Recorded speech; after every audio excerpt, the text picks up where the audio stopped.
1 de octubre de 2017. Las balas llueven sobre un festival de música country en Las Vegas, convirtiendo a 22,000 asistentes en blancos. Desde su suite en el piso 32 del Hotel Mandalay Bay, Stephen Paddock, de 64 años, dispara más de 1,000 veces en solo 10 minutos, matando a 58 personas y dejando a más de 800 heridas. Estas son las 5 peores masacres en la historia de Estados Unidos. Ramirez crawled out to call for help, but not before seeing the gunman go aisle to aisle looking for survivors. Los babies lloraban y cuando lloraban los babies abajo. He says he saw the gunman find the crying babies and shot them point blank. 5 de noviembre de 2017. Sutherland Springs, Texas. Alrededor de 50 personas asistían al servicio dominical en la primera iglesia bautista cuando Devin Patrick Kelly, de 26 años, irrumpió por la puerta con una máscara con calaveras y un chaleco táctico lleno de municiones. Disparó al azar con su rifle Ruger AR-556 contra todos los presentes. Sus únicas palabras fueron: "Todos mueren, hijos de p***". Esto fue confirmado más tarde por los sobrevivientes y las imágenes de la transmisión en vivo de la iglesia. Kelly primero abatió a un par de hombres fuera del templo y los dejó tirados en el estacionamiento. Dentro de la iglesia, asesinó a otras 24 personas sin ningún patrón aparente. Entre las víctimas se encontraba Crystal Holcomb, embarazada de 8 meses, quien intentó proteger a su hija pequeña con el cuerpo antes de morir por los disparos. Lamentablemente, 3 de sus hijos fueron asesinados junto a ella. También murió Lula Woisinski White, de 77 años, identificada después como abuela política del tirador. Stephen Willeford, plomero de 55 años y exinstructor de la NRA, actuó antes que la policía. Corrió descalzo desde su casa cercana con un rifle AR-15 al escuchar los disparos. Más tarde, explicó que no había tiempo ni para ponerse los zapatos. Cada disparo podía costarle la vida a alguien. Intercambió disparos con Kelly y lo alcanzó 2 veces. Una bala en la pierna y otra en el torso, perforando su chaleco táctico. Kelly huyó en una SUV. We chased him across the intersection and down 539 till we reached the part where he lost control and the chase was over. Otro hombre, Johnny Langendorf, se sumó a Willeford en una persecución a alta velocidad. Kelly, que ya había decidido su destino, hizo una llamada desesperada a su padre. Acabo de disparar en la iglesia de Sutherland Springs. No creo que lo logre. Minutos después, se desvió bruscamente hacia un campo en el condado de Guadalupe. Se estrelló contra una zanja y se disparó en la cabeza con una pistola Glock 19. Fue hallado muerto al volante, rodeado de armas, entre ellas una Ruger SR-22. Todas compradas legalmente a pesar de numerosos antecedentes que debieron haberle impedido el acceso a ellas. Kelly tenía un historial militar y personal complejo. Fue dado de baja de la Fuerza Aérea en 2014, tras ser condenado en una corte marcial por golpear a su esposa y a su hijastro, lo que por ley federal debió haberle prohibido la posesión de armas. Sin embargo, la Fuerza Aérea no reportó su condena al Sistema Nacional de Verificación Instantánea de Antecedentes Criminales, NICS, lo que le permitió seguir comprando armas. La investigación reveló un patrón alarmante de violencia. En 2014 fue condenado por crueldad animal menor en Colorado por golpear a su perro, un husky desnutrido. Vecinos lo vieron en un parque persiguiendo al perro, saltando sobre él y golpeándolo 4 o 5 veces con el puño cerrado en la cabeza y el cuello. El cargo fue desestimado en 2016 tras el pago de una multa. También fue investigado por abuso sexual en 2013, tras una denuncia de violación en el condado de Comal, Texas. Pero el caso fue cerrado cuando la víctima dejó de colaborar. Antes de dejar la Fuerza Aérea, se había fugado de una clínica psiquiátrica en Nuevo México, donde estaba internado por ideaciones suicidas y amenazas contra sus superiores. Incluso fue sorprendido intentando ingresar armas a la base Holloman con la intención de cumplir esas amenazas. Nada de esto le impidió acceder legalmente a un arsenal.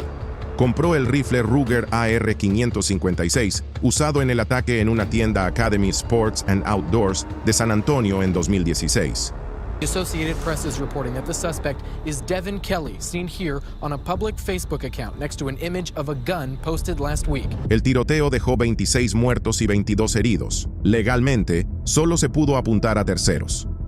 En julio de 2021, el juez federal Xavier Rodríguez determinó que la Fuerza Aérea tenía el 60% de la responsabilidad por no haber reportado los antecedentes penales del atacante y ordenó el pago de $230 millones a las víctimas y sus familias.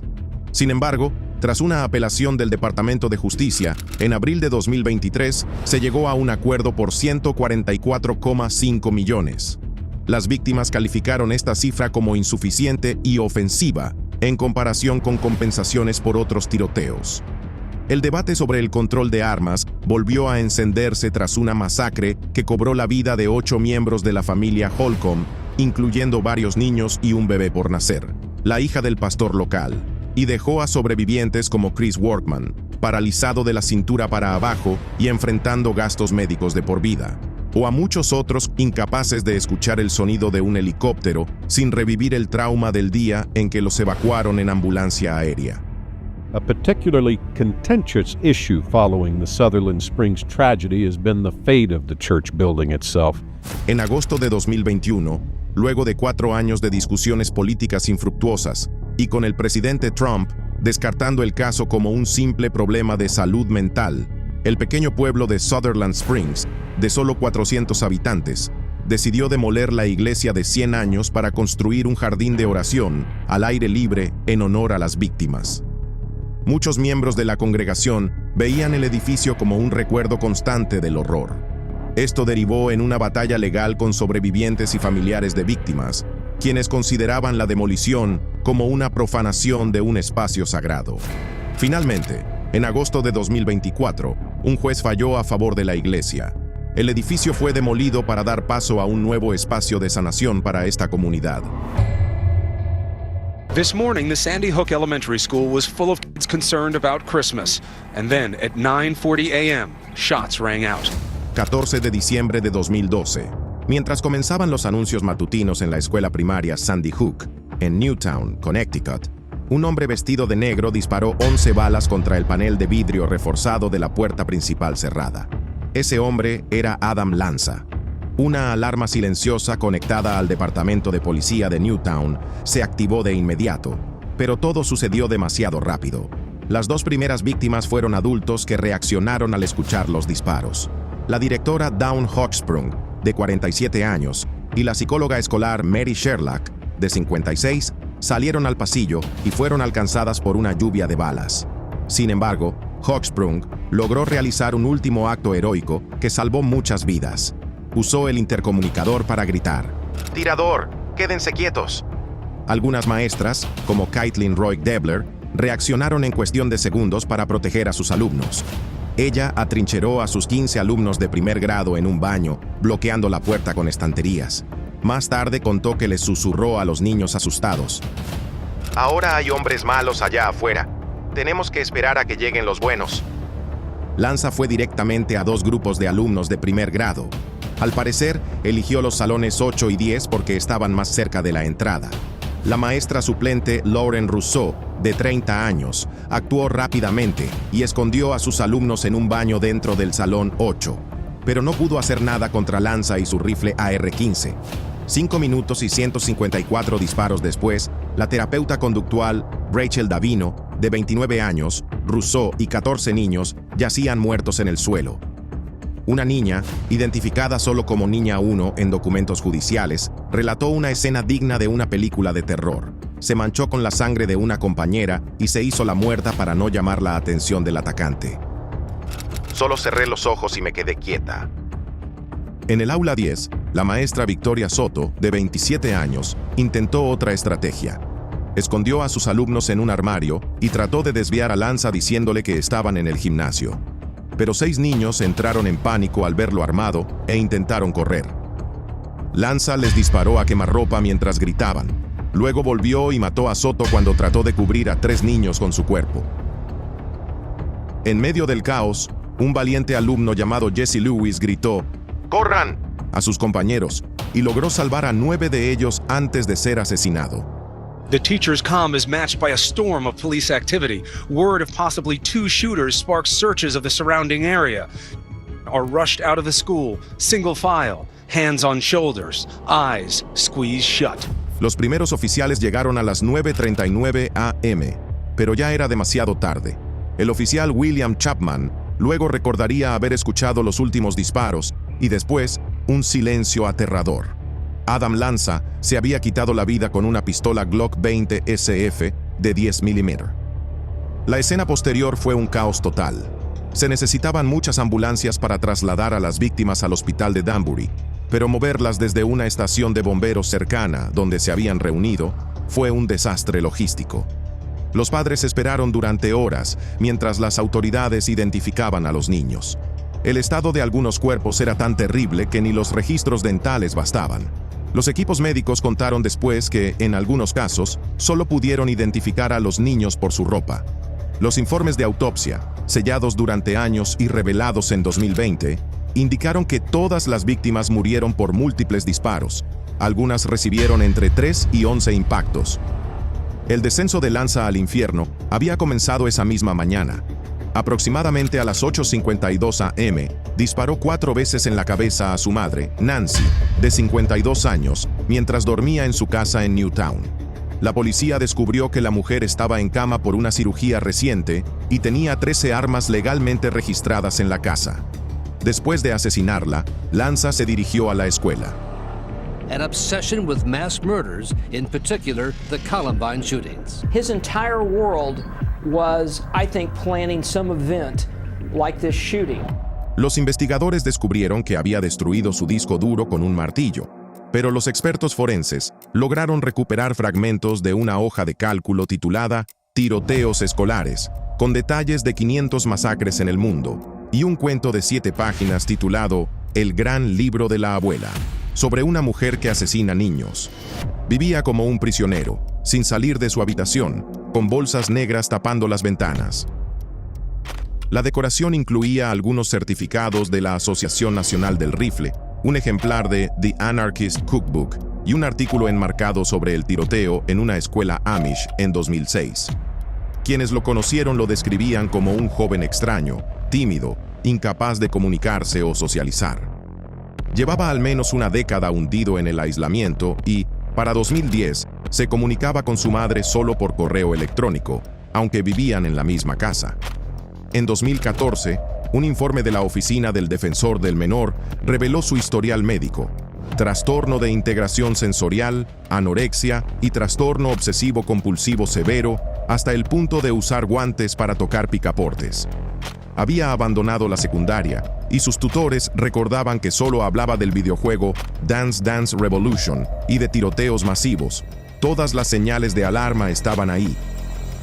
Peter Lanza, su padre, reveló en una entrevista con The New Yorker en 2014 que el cerebro de Adam, donado a la ciencia, presentaba anomalías en la corteza frontal, región asociada con la toma de decisiones y la empatía. Shooters apparently still shooting. But as to why 20-year-old Adam Lanza targeted the school and then killed himself, the state prosecutor said his investigation does not establish a conclusive motive. Con el atacante muerto, la responsabilidad legal se dirigió a los fabricantes de armas. En 2015, familias de 9 víctimas demandaron a Remington Arms, alegando que la publicidad del rifle Bushmaster violaba la ley de prácticas comerciales desleales de Connecticut. Argumentaron que la empresa apuntaba a jóvenes propensos a la violencia con anuncios deplorables como «Recupera tu credencial de hombre». Ganaron. En 2022, las familias recibieron un acuerdo de $73 millones, marcando la primera vez que un fabricante de armas era considerado responsable por un tiroteo masivo. Las consecuencias también llegaron al plano legislativo. En 2013 se aprobó en Connecticut una nueva ley de control de armas que prohibió cargadores de alta capacidad y amplió los controles de antecedentes. But despite Adam's issues, friends say Nancy Lanza took her son to local firing ranges and introduced him to the world of high-powered guns, including the Bushmaster AR-15 assault-style weapon he used to kill his victim. Aunque no todos estaban convencidos de que eso cambiaría algo, las armas de Lanza habían sido adquiridas legalmente. La demolición del edificio se completó a inicios de 2014. La nueva escuela Sandy Hook, inaugurada en agosto de 2016 con un presupuesto de $50 millones, fue diseñada con la participación de la comunidad y enfocada en la seguridad, la recuperación y un nuevo comienzo. Cuenta con puertas a prueba de explosiones, cristales blindados y un diseño que evita las líneas rectas de visión. También se plantó un sicomoro en honor a cada víctima, 20 alumnos de primer grado y 7 adultos. Just minutes after firing 2 fatal shots at the Virginia Tech dormitory on Monday, Cho Sung-wi returned to his own dorm room and made the final preparations to mail what appears to be a video confession. When the time came, I did it. I had to. 16 de abril de 2007. Blacksburg, Virginia, 7:15 a.m.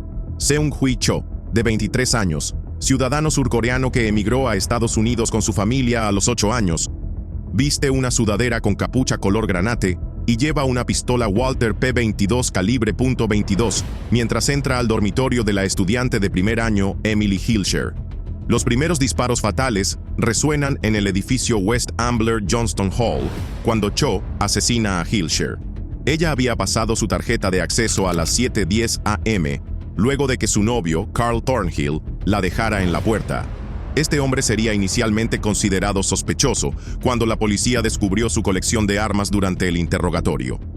El asistente de residencia Ryan Clark corrió hacia el ruido de los disparos, solo para ser asesinado en el pasillo.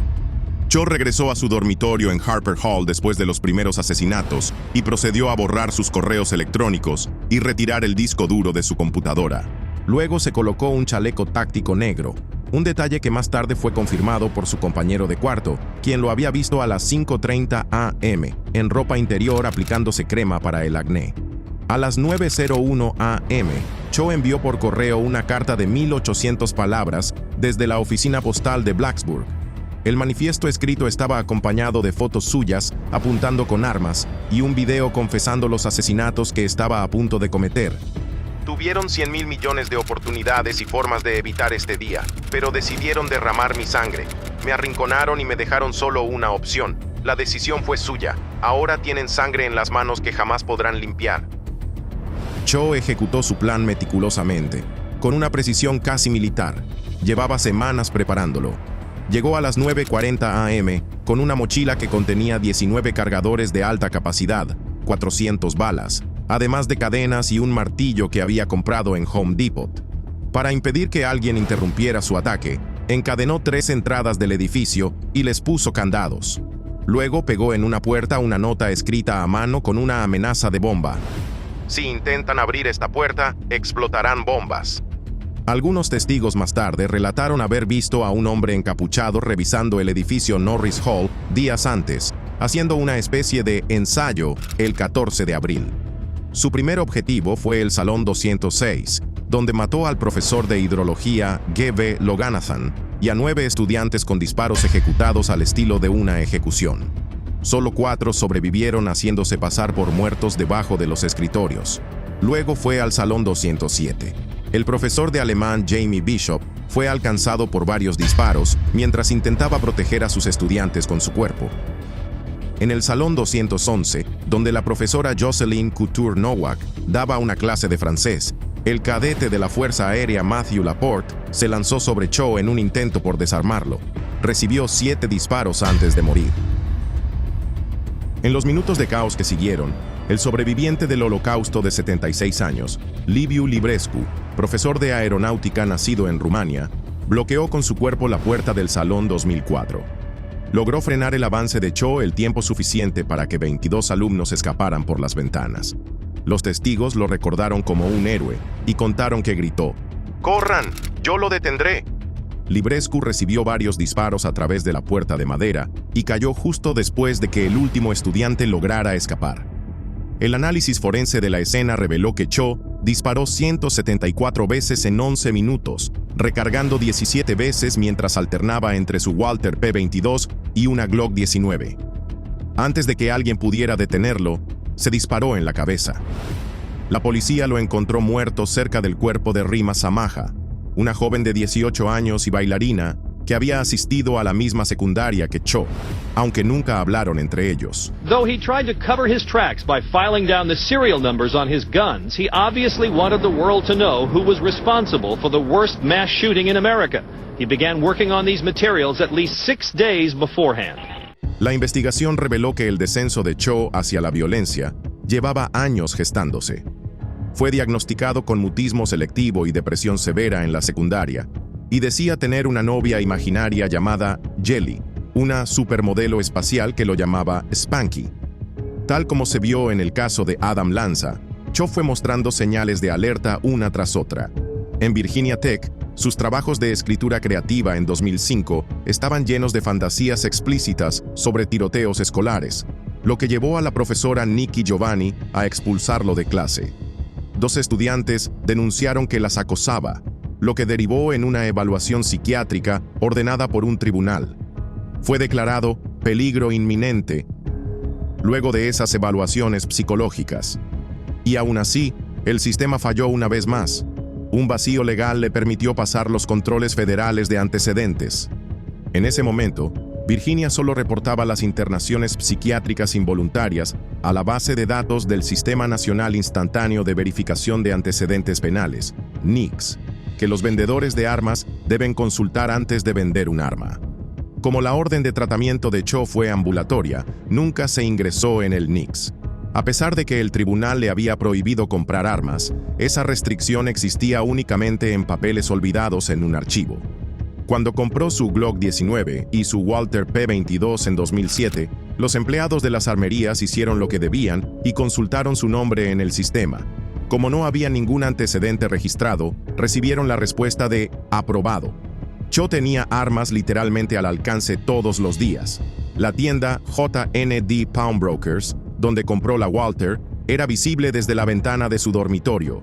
Por si fuera poco, también pudo conseguir cargadores de munición a granel en eBay y reservar sesiones de práctica de tiro en el campo de tiro PSS en Roanoke.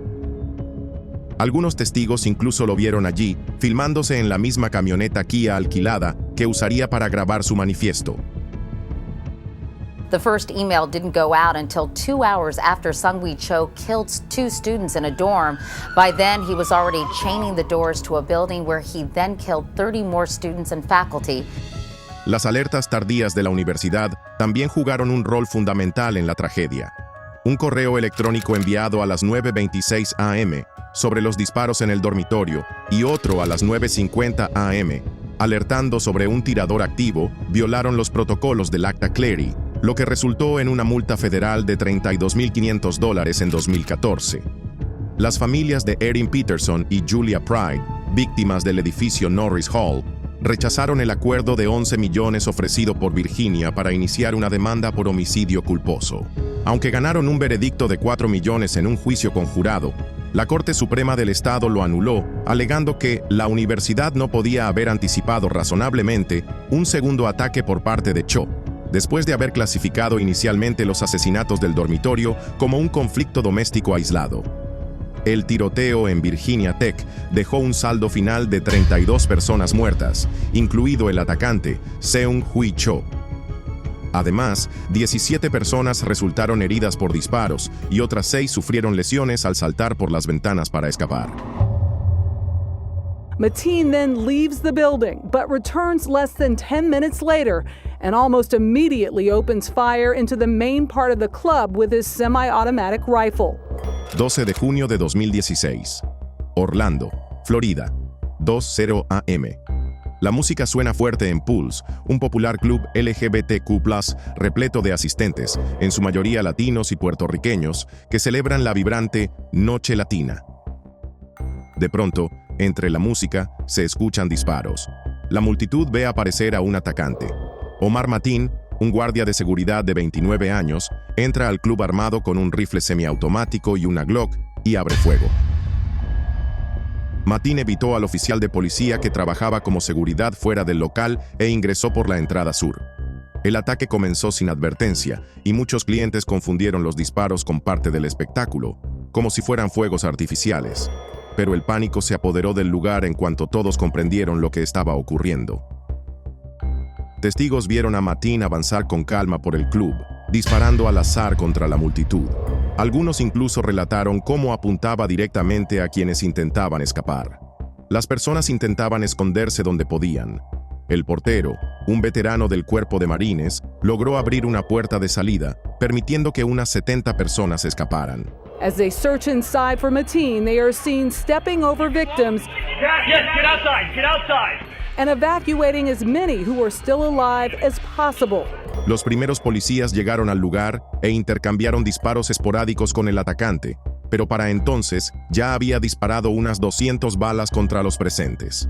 Rodeado por las autoridades, Mateen se atrincheró en uno de los baños del club, donde mantuvo rehenes durante casi 3 horas. Durante ese tiempo, hizo varias llamadas al 911, jurando lealtad al ISIS y expresando su enojo por las acciones militares de Estados Unidos en Medio Oriente.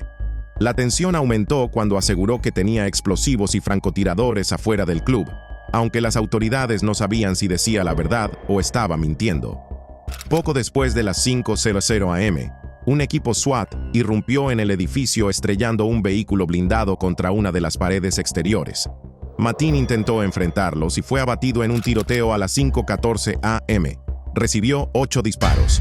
El ataque de Mateen fue una tragedia absoluta y se convirtió en el tiroteo masivo más letal en la historia de Estados Unidos hasta ese momento. 49 muertos y 43 heridos.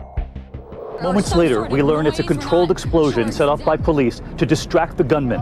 An armored vehicle smashes through a wall of the club, and SWAT officers swarm in behind. Incluso hoy en día, este tiroteo sigue siendo el peor ataque contra personas LGBTQ+ en la historia del país, ya que muchas de las víctimas eran miembros de la comunidad celebrando el mes del orgullo. Más del 90% de los fallecidos eran de origen hispano. Mateen había nacido en Nueva York, hijo de padres afganos. El FBI lo había investigado en 2 ocasiones por posibles vínculos con el terrorismo, pero en ese momento no fue considerado una amenaza, ya que no se encontraron conexiones concretas con organizaciones extremistas. No hubo una explicación definitiva para su acto atroz, y algunos especularon que fue impulsado por homofobia internalizada y otros factores psicológicos, como antecedentes de violencia doméstica y comportamientos erráticos que, en retrospectiva, podrían haber sido señales de advertencia. At 2:07, roughly 6 minutes after he started shooting, police entered the building with guns drawn. También hubo críticas hacia la respuesta de las fuerzas de seguridad. Parte del público opinó que la policía podría haber actuado más rápido para poner fin al enfrentamiento y salvar más vidas. Sin embargo, una investigación posterior confirmó que ninguno de los disparos realizados por los agentes causó heridos ni víctimas civiles, y según las autoridades, no había mucho más que pudieran haber hecho ante una situación tan compleja. Como sucede cada pocos años, el tiroteo en Pulse reavivó el debate sobre el control de armas en Estados Unidos. Mateen no tuvo ningún problema para comprar legalmente las armas que usó en el ataque, a pesar de las investigaciones previas del FBI y los reportes de conductas preocupantes que venían de compañeros de trabajo y conocidos. Comenzaron a surgir nuevos reclamos por una regulación más estricta y por la prohibición de la venta de armas de asalto a civiles, pero los defensores de la Segunda Enmienda argumentaron que la tragedia estaba siendo usada como herramienta política. Noor Salman, the widow of the Orlando nightclub shooter, is currently on trial on federal terrorism charges for her alleged role in the massacre. 49 people were killed when Omar Mateen opened fire in June of 2016. Después del ataque, Noor Salman, esposa de Mateen, fue acusada de complicidad y de obstrucción a la justicia, pero las pruebas en su contra eran circunstanciales e insuficientes. Finalmente, fue absuelta en marzo de 2018. El club ha permanecido cerrado desde el atentado de 2016 y el lugar fue transformado en un memorial por la fundación One Pulse. Cada 12 de junio, familias, sobrevivientes y simpatizantes se reúnen para honrar la memoria de las víctimas.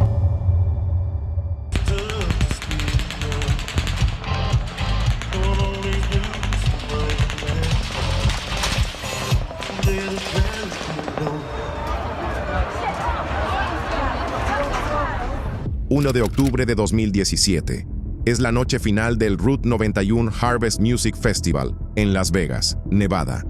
Miles de personas disfrutan en un terreno al aire libre frente al Mandalay Bay Resort and Casino. El cantante Jason Aldean está sobre el escenario cuando, a las 10:05 p.m., una ráfaga de disparos interrumpe el concierto, dejando a todos confundidos. Cuando por fin entienden lo que está ocurriendo, empiezan a gritar y correr para cubrirse. Nadie sabe de dónde vienen las balas.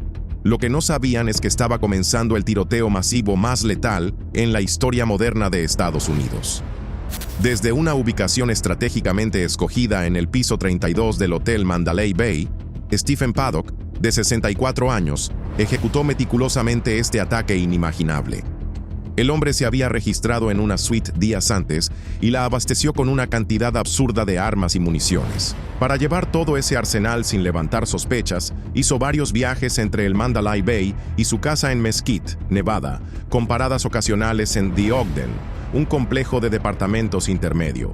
Entraba y salía cargando cada vez más valijas, comportándose como un huésped normal.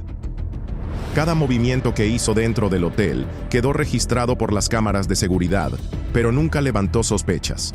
Mientras tanto, montaba una fortaleza en su suite, instaló soportes para armas, acumuló 23 armas y rifles diferentes, miles de balas y hasta montó un sistema rudimentario de videovigilancia para monitorear el pasillo durante el ataque. 2 days later, Paddock would use this and one other service card to create a surveillance ring during his attack. El ataque duró unos 15 minutos, pero para las víctimas fue una pesadilla interminable. Entre las 10:05 y las 10:15 p.m., Paddock disparó más de 1000 balas contra la multitud aterrorizada en 12 ráfagas distintas. Disparó de forma indiscriminada contra los asistentes, mató a 58 personas en el acto y dejó más de 800 heridos. Años más tarde, otras 2 víctimas murieron a causa de sus heridas y fueron incluidas oficialmente, elevando el número de fallecidos a 60. Cuando comenzaron a escucharse los primeros disparos, muchos pensaron que se trataba de fuegos artificiales o una falla técnica. En varios videos, los asistentes dicen cosas como «son solo fuegos» o «es parte del show». Pero las siguientes ráfagas fueron más fuertes y prolongadas. Los cuerpos empezaron a caer y el pánico se desató. Algunos protegieron a otros con su cuerpo. Los socorristas improvisaban camillas para trasladar a los heridos. Nadie entendía de dónde venían los disparos, ni siquiera la policía. Sonaron alarmas en todos los edificios de la zona y comenzaron los rumores de múltiples atacantes. Pero solo era Paddock.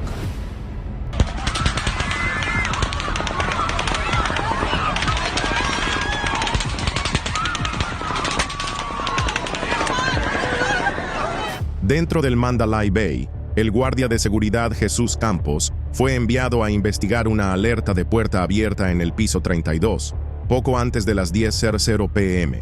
Descubrió un soporte en forma de L que bloqueaba la puerta, justo antes de que Paddock le disparara a través de la puerta de su suite, hiriéndolo en una pierna. Aún así, Campos avisó al personal del hotel y guió a la policía hasta la habitación. 10:17 p.m.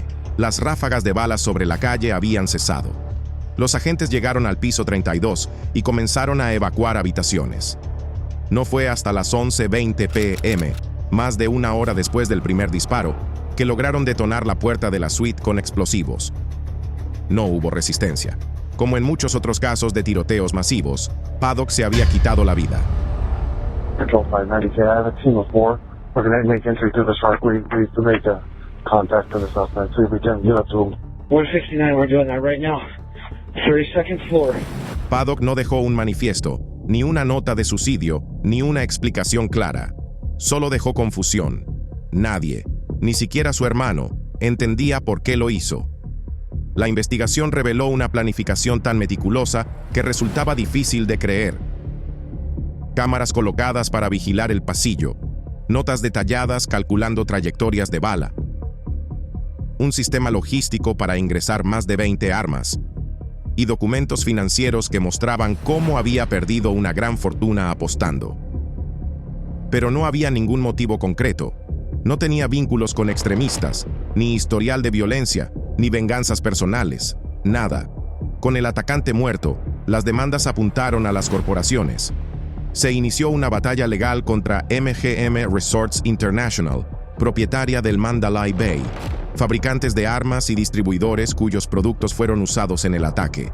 Las víctimas argumentaron que empresas como Colt facilitaban este tipo de tiroteos al fabricar armas que podían modificarse fácilmente con bump stocks, dispositivos que permiten que rifles semiautomáticos disparen como si fueran automáticos. The officers are pinned down by automatic gunfire. Officer Brady Cook is shot. Los defensores del control de armas celebraron una pequeña victoria el 18 de diciembre de 2018, cuando la Oficina de Alcohol, Tabaco, Armas de Fuego y Explosivos, ATF, clasificó los bump stocks como ametralladoras bajo la Ley Nacional de Armas de Fuego. Sin embargo, en diciembre de 2021, la Corte Suprema de Nevada falló que los fabricantes no podían ser responsabilizados a menos que sus productos tuvieran defectos de fabricación. Hasta 2025, el tiroteo de Las Vegas sigue siendo el más letal en la historia de Estados Unidos. Pero quizá nunca sabremos el origen de tanta maldad, porque murió con Stephen Paddock en la suite 32135. You know, there's nothing but love for those two guys. Yeah, for sure. I'm speechless. I don't know what words to say to them, that I'm grateful. They saved my life. In the days after the attack, the dark portrait of the man at the center of the massacre came into focus.